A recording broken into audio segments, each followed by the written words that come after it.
Hey everyone, it's Adam here. I have a problem. It's actually a solvable problem. So these guys here, these should be in my bike. They go in there, and obviously they're not in there. Let's open this up and I'll show you guys what I'm talking about. Okay, so this here is your twisty thing of science. This turns a valve. Right now that valve is stuck open. When this closes, the valve is stuck closed. It's spring loaded, so if it fails, the valve will stay open, so you won't have any issues with that. I'll be able to clear exhaust. Down here, though, it runs to a box that's right here. And this box, one part of it connects your O2 sensor from the before the catalytic converter right there, and this runs back, so they're kind of married by this connector right there. There's a T30 right here to remove the box. These little T20s or T25s actually open the box up. You've got one last connector right here. This is what's controlling the throttle actuator valve. So you can see how it's nestled into a little hanger right there. You can push this backwards, so you push that back and then it comes right out. And all you have to do now is you have to make sure you don't lose this bolt.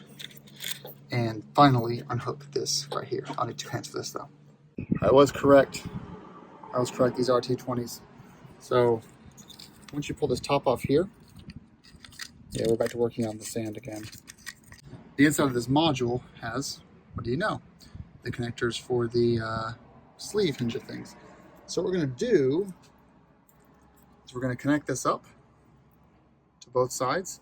So what I've done here, why these are off the bike, I should probably clarify, is this really has no effect on anything other than, well, there's 2 rules of thought. One is to control back pressure. Another is for noise reasons. There, especially California, CARB laws about noise coming out of your bike. So that's there. 2 rules of thought there. It's behind the catalytic converter. So you got an O2 sensor before the cat. On the new R1200GS shift cam models, there's also an O2 sensor behind the catalytic converter. But again, we're just talking about this throttle actuator valve. So what it does is you've got the controller here, right there, and it's turning those things, which in turn manipulates this, and it opens or closes that valve. What I hear is it's closed all the time. And when you start the bike up, it opens a little bit, and then when you go full throttle and you're really winding up, it opens it to full throttle and lets all the sounds come out. But you want to have this installed because it reduces sound and increases the exhaust, way the exhaust works. So I removed mine because I wanted more sound. Now this is too loud for me, I'm actually going to be re-adding it. So we're going to put the sound back away. I got to grab my manual though, because I want to make sure that I install these things in the right direction. So now what we've done is we've reinstalled these. So I've got them here. It's hard to do with one hand. I should get my tripod out. They basically run up this channel right here, and they run into their appropriately sized holes. So what you're going to do is you're kind of going to pull these down from the bottom here, roll that slack out of there, and then you're going to slide this into place. But you see how they kind of come straight down to their spots like that, and these little clamps lock into place. I'll show you how it looks when it's all put back together. All right, T40 is back in, sensors are all back in, cables are in. You see how they're mounted right there. Let's make sure this works.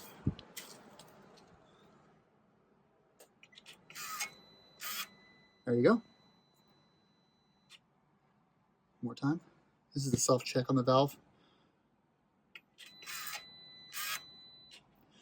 Now, what will happen over time, some of you guys with R1200GSs, when R1200 with this exhaust servo, I often get these people going, my bike's already broken, it's only been a year. And I'll say, what's wrong? They'll say, it lets out a howl whenever I start it up. And you hear that, and some people call it a fuel pump prep, some people call it a valve prep, some people call it a sensor thing or something broken. It's this exhaust valve flapper inside of here getting dry. So lube it. If you start getting that creaking sound, it's just this getting creaky, because this runs as soon as you hit the ignition button. That's your creak. I'm going to remove the header now, the muffler, and just check my connections to make sure this exhaust is properly installed, because it's a lot louder than I'd like, and I want to make sure that it's something that I'm okay with keeping on the bike long term. Alright, this is tightened up now, so you can see here, no more movement in this at all. It's all very secure. Everything's basically tightened up. Before I put this back on and put my covers back on here, I am going to start the bike and just make sure this moves with the exhaust, with the throttle motion, just to ensure it works fine.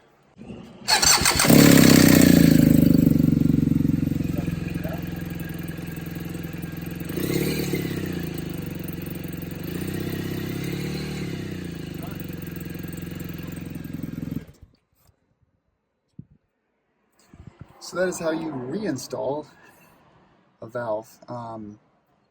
This is probably a resource for people that are curious about the noise, stuck valve, and curious about installing it. You do want to make sure when you reinstall this, you see right here, this gateway here, those two cables that are moving, they're sitting on, I'm going to go vertical here for a second. They're sitting on top of a little thing right there that keeps them directly off the catalytic converter. Right there, you want to keep that off of there. Just for the best, you don't melt your cables on the cat, because the cat can get extremely hot.